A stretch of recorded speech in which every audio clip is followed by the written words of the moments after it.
जय श्री राधे। आप सभी का मेरे चैनल में एक बार फिर से स्वागत है। इससे पहले की कथा सुनने के लिए आपका बहुत बहुत धन्यवाद। पहले की कथा में मेंढकी के पूर्व जन्म की कथा और उसके उदर की कथा सुनी होगी। अगर नहीं सुनी है तो अध्याय 17 जरूर सुनिएगा। आज रसपान कीजिए। विंटकेश्वर जल के मुख्य तीर्थ का वर्णन, पुराण श्रवण की महिमा तथा नियम और अर्जुन की तीर्थ यात्रा के बड़े में ऋषियों ने पूछा। पौराणिकों में श्रेष्ठ हैं सूत जी। इस वेंकट जल पर्वत पर उत्तम धर्म विषय अनुराग प्रदान करने वाले मुख्य तीर्थ कितने हैं और कौन कौन ज्ञानदायक हैं, कौन भक्ति और वैराग्य देने वाले हैं तथा कौन मोक्ष प्रदान करने वाले हैं, कृपया उन सबका वर्णन कीजिए। तब सूत जी बोले, उत्तम वृत्तांत का पालन करने वाले शौनक, इस क्षेत्र में पर्वत पर मुख्य 108 तीर्थ ऐसे हैं जो उत्तम धर्म में अनुराग प्रदान करने वाले। इन 108 तीर्थों में 60 तीर्थ भक्ति और वैराग्य देने वाले हैं और इस वेंकटाचल के शिखर पर 6 तीर्थ मुक्तिदायक माने गए हैं, जिनके नाम इस प्रकार हैं: स्वामी पुष्करणी, आकाशगंगा, पाप विनाशक, पांडु तीर्थ, कुमार धारिका तीर्थ और तुम्ही तीर्थ। जो भी मनुष्य इन तीर्थों के महत्व के साथ भगवान विष्णु की भवन पावनी का कथा को सदा सुनते हैं, वे श्लोक में निश्चय ही भगवान विष्णु की भक्ति होते हैं। संपूर्ण मूल्य को पवित्र करने वाली इस विष्णु कथा को सर्वदा श्रवण करने वाला अगर कोई समर्थ न हो तो एक क्षण जो भी भक्ति पूर्वक सुन लेता है उसकी कभी दुर्गति नहीं होती। संपूर्ण यज्ञों और सब प्रकार के दानों से जीव फल की प्राप्त होती है, वही फल मनुष्य एक बार पुराण कथा को सुनने से ही प्राप्त कर लेता है। पुराण का श्रवण और भगवान विष्णु के नाम का कीर्तन, यह दो ही मनुष्य के पूर्ण रूपी वृक्ष के महान फल हैं। अगर कोई बड़ा प्रयास करके अमृत ही पी ले तो वह भी अकेला ही अजर अमर होता है, लेकिन भगवान विष्णु का कथा रूपी अमृत तो समस्त कल को ही उजागर बना देता है। पुराण का जन्म वाला विद्वान बालक, युवा, वृद्ध, दरिद्र अथवा दुर्भाग्य युक्त ही क्यों ना हो, वह पुण्य आत्मा पुरुषों द्वारा सदैव वंदनीय और पूजनीय होता है। पुराणविद ब्राह्मण जब कथा कहने के लिए व्यास आसन पर बैठे तब प्रसंग की समाप्ति होने तक वह किसी को प्रणाम न करें। जहाँ कोट मनुष्य रहते हैं, जो स्थान हिंसक जंतुओं से घिरा हुआ हो और जिस घर में जुआ खेला जाता हो, वहाँ विद्वान पुरुष पवित्र कभी कथा न कहें। जो तन गांव जहाँ अच्छे लोग बसे हों, जो उत्तम क्षेत्र, पवित्र देवालय या फिर नदी का पवित्र तट हो, वहीं पर विद्वान पुरुष को कथा सुननी चाहिए और अशांत भाव से सुनते हो तो ऐसे ही श्रोता पुण्य के भाग होते हैं। तो आदम मनुष्य बिना भक्ति भाव की पवित्र कथा सुनते हैं, उनको कभी भी पुण्य फलों की प्राप्ति नहीं होती। जो पान चबाते हुए भगवान की पवित्र कथा सुनते हैं वह नरक में जाते हैं और जो पाखंडी ऊंचे स्थान पर बैठकर कथा सुनते हैं वे नरक को भोग कर अंत में कौवे बनते हैं। जो विशासन लगाकर सिंहासन पर बैठकर भगवान की कथा सुनते हैं वे टेढ़े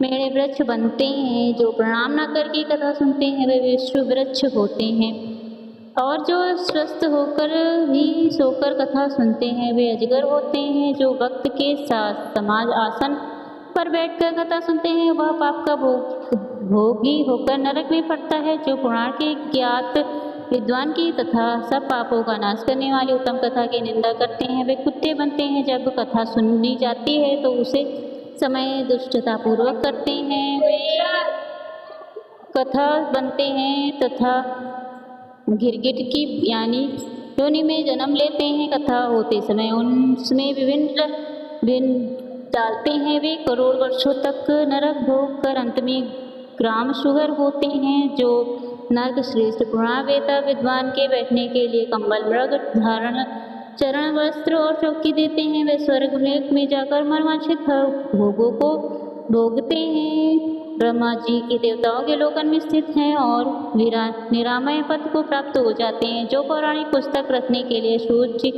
और नया कपड़ा देते हैं वे प्रत्येक जन्म में भगवान और ज्ञान संपन्न होते हैं। इस प्रकार वेंकटेश्वर के महात्म्य को सुनकर सब ऋषियों ने पौराणिक में श्रेष्ठ सूर्य जी का तथा योगी सम्मान्य न करके अनुपम हर्ष प्राप्त किया। ऋषि बोले, सूत जी, अब हम लोग कथा तीर्थ का महत्व सुनना चाहते हैं। श्री सूत जी बोले, सब प्रकार की संपत्तियों को देने वाला, शुद्ध तथा सब पापों को नाश करने वाला, उसे दुख स्वप्नों का नाश हो जाता है। वह महापत्रकों का नाश करने वाला, बड़े बड़े वेदनों का हरण करने वाला, मनुष्यों को परम शांति देने वाला, कथा तीर्थ स्मरण करने मंत्र से ही सब पापों का नाश कर देता है। इसलिए केशवाय नमः, नारायण नमः, मणवाय नमः इस नाम से अलग अलग तीर्थ के जल का आचमन करें। तीनों नाम में से एक ही बार उसे तीर्थ के कल्याण पर जल का पान करें और भगवान वेंकटेश्वर के अष्टक्षर मंत्र से भोग मोक्ष प्रदान करने वाले उस तीर्थ का जल पिए। पहले यह प्रार्थना करें कि तीर्थ पर जन्मांतर में किए हुए मेरे महापाप का निश्चिंनाश करो। उसके बाद मोक्ष मार्ग के एकमात्र साधन कथा तीर्थ की जल का नित्य पान करें। स्वामी पुष्करी तीर्थ का स्नान, वर्ष स्वामी का दर्शन और कथा तीर्थ जल का पान कर, यह तीन बातें जिंदगी में दुर्लभ हैं। कथा तीर्थ पूर्वक सेवा करना चाहिए, क्योंकि उसे तीर्थ का परम उत्तम पीपल जल पीकर पापी विकृतक हो जाते हैं। ब्राह्मण कथा तीर्थ का महत्व मैंने जैसा सुना था इस प्रकार तुम्हें बता दिया। अब मैं एक दिव्य पाप नाशक कथा भी सुनाता हूँ, आप सब लोग सावधान होकर सुनो। द्वापर युग की बात है। कुंती के पुत्र पांचों पांडव परम बुद्धिमान राजा द्रौपदी की से उनकी पुत्री यज्ञसेनी अर्थात द्रौपदी को प्रकार धृतराष्ट्र की आज्ञा से हस्तिनापुर में गई। वहाँ पितामह भीष्म तथा अंबिकानंदन धृतराष्ट्र के द्वारा सम्मानित होकर उन्होंने दुर्योधन आदि के साथ 5 वर्षों तक निवास किया। इसके बाद भीष्म आदि की समझाने से यह वष्टि धृतराष्ट्र ने अपने कल के सभी बड़े बूढ़ों के सामने भगवान श्री कृष्ण के आगे पांडवों की सेवा से प्रसन्न होकर उन्हें आदि राज्य से 7 खंड परास्त किया, जो कि वर्तमान में दिल्ली नाम से जाना जाता है। नमक नगर प्रदान किया। तब धृतराष्ट्र आदि कौरवों की अनुमति लेकर सब पांडव श्री कृष्ण के साथ पांडवप्रस्थ में चले गए। वहाँ विश्वकर्मा से सुरक्षित इंद्रप्रस्थ नमकपुर में रहते हुए भाइयों सहित युधिष्ठिर ने पृथ्वी का पालन पूर्वक किया। भगवान श्री कृष्ण के द्वारका चले जाने पर धर्म के जन वाले कुंती पुत्रों ने नारद जी के उपदेश से द्रौपदी के विषय में यह प्रतिक्रिया की द्रौपदी क्रमशः 1 वर्ष एक पांडव के घर में निवास करेगी। इस निर्णय के बाद जो दूसरे भाई के घर रहती थी वह पांचाल राजकुमारी द्रौपदी को देख लगा उसे 1 वर्ष तक तीर्थ दर्शन करना पड़ेगा। इस प्रकार प्रतिज्ञा करके भी वह पांडव आलस छोड़कर सामान्य लौकिक व्यापारों में संलग्न होकर अपना समय बिताने लगे। इसके बाद एक दिन जनपद के निवासी ब्राह्मण ने राजा ने आंगन में खड़े होकर कई बार पुकारा कि महाराज, चोरों ने इसे चूड़ा लिया है। इसकी आवाज़ सुनकर अर्जुन वहाँ आए और ब्राह्मणों को सांत्वना देकर अपने शस्त्र लाने के लिए बड़ी तेजी से शस्त्रागार हो गए। वह उन्होंने द्रौपदी और राजा युधिष्ठिर को एक जगह बैठे देखा। इस विषय में कभी प्रतिज्ञा को जानते भी उन्होंने वहां से धनुष और बल ले लिए। युद्ध में लुटेरों को मारकर ब्राह्मण की लौटा दिया, फिर उसे लेकर जाकर ब्राह्मण को आधार पूर्वक समर्पित कर दिया। इसके बाद अर्जुन ने धर्मनंदन युधिष्ठिर को सूचित किया कि मेरे द्वारा प्रतिज्ञा का उल्लंघन किया है, इसलिए तुझे तीर्थ यात्रा करनी चाहिए। अपने छोटे भाई की बात सुनकर यह धर्मयोगियों में श्रेष्ठ धर्मनंदन युधिष्ठिर ने आदरपूर्वक कहा, सूरज, तुमने ब्राह्मण के लिए ऐसा किया है, प्रजा की रक्षा करने के लिए तो राजा का कर्तव्य है। अगर उसके द्वारा चोरों की उपेक्षा हो जाए तो ब्रह्म हत्या का पाप लगता है और चोरों को दंड देने पर वह पुण्य का भाग होता है।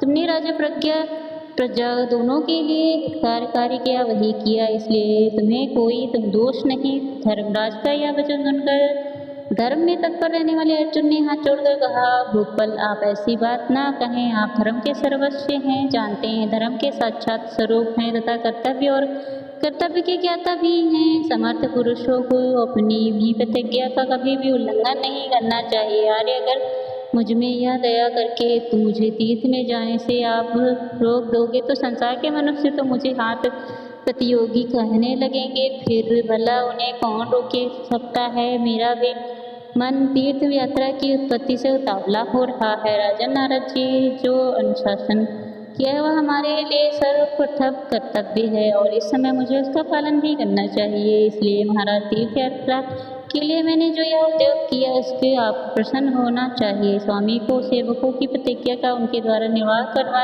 करवाना चाहिए। तब भाइयों की सलाह लेकर बहुत अच्छा कहकर युधिष्ठिर ने अर्जुन के यह अनुरोध स्वीकार कर लिया। अर्जुन ने प्रणाम किया और विनय आदि के द्वारा अपने भाई को संतुष्ट किया। यथायोगी भीष्म सेन भी मानवों से भी विदा लेकर ब्राह्मण से स्वस्ति वचन कराकर अर्जुन ने वहां से तीर्थ यात्रा के लिए प्रस्थान किया। राजकुमार अर्जुन ने पहले गंगा नदी के तट पर पहुंचकर इस किनारे निकटवर्ती मार्ग से जाते हुए हरिद्वार, प्रज्ञा और काशी आदि तीर्थ का दर्शन किया। अन्य तीर्थ का दर्शन करते हुए ऊंची तरंगा से लहराने हुए दक्षिण समुद्र तक जा पहुँचे। फिर परम पवित्र महानदी प्रसिद्ध पुरुषोत्तम तीर्थ और सिंहांचल का दर्शन करके उन्होंने अपने आप को कृतज्ञ कृति माना। इसके बाद अर्जुन ने समस्त पाठक समूह का विनाश करने के लिए कारण अतिशय गौरव को प्राप्त हुए पूर्णमयी गोदावरी नदी का दर्शन किया। जल से विधि पूर्वक स्नान करके वे क्या नदी के तट पर लौट गए।